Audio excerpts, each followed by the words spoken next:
NBC News has learned some of the immigrants arrested in the first days of the Trump administration have already been released back into the U.S. That's according to 5 sources familiar with the operations. Those who've been released are being kept in a monitoring program.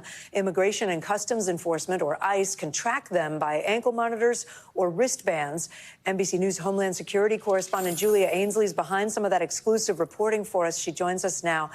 Julia, President Trump has promised mass deportations of people who are in the U.S. illegally. So why would some of those arrested be coming back into the U.S.? Can you explain?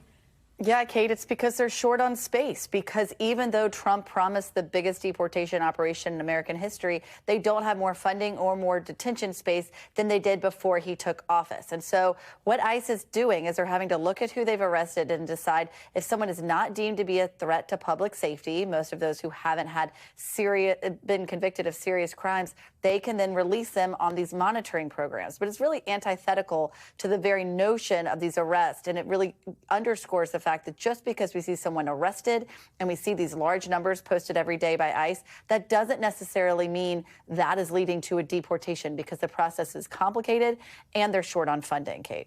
So interesting. And let's talk about the tariffs that we've been talking about all hour, which are for Mexico right now on pause, right? That's because Mexico's president says she's sending the National Guard troops, Mexican National Guard troops, to the U.S.-Mexico border to try to address drug trafficking, specifically fentanyl.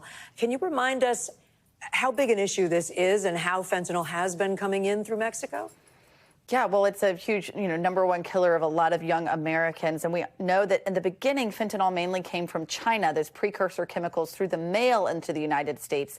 Then after that came to an end and there was more of a crackdown on mail security, it started to come in through Mexico, where cartels there do manufacture fentanyl in the lab, and then it comes across the U.S.-Mexico border. I've been in those security lanes as they have scanners in place to try to scan as many cars as they can for fentanyl, but they can never scan every one of them. It's only those who they pull aside that they deem suspicious. And so this is a big push to try to get Mexico to do more, although Mexico says they are honestly just a pass-through country on the way from China to deliver fentanyl to the United States. Thanks for watching. Stay updated about breaking news and top stories on the NBC News app, or follow us on social media.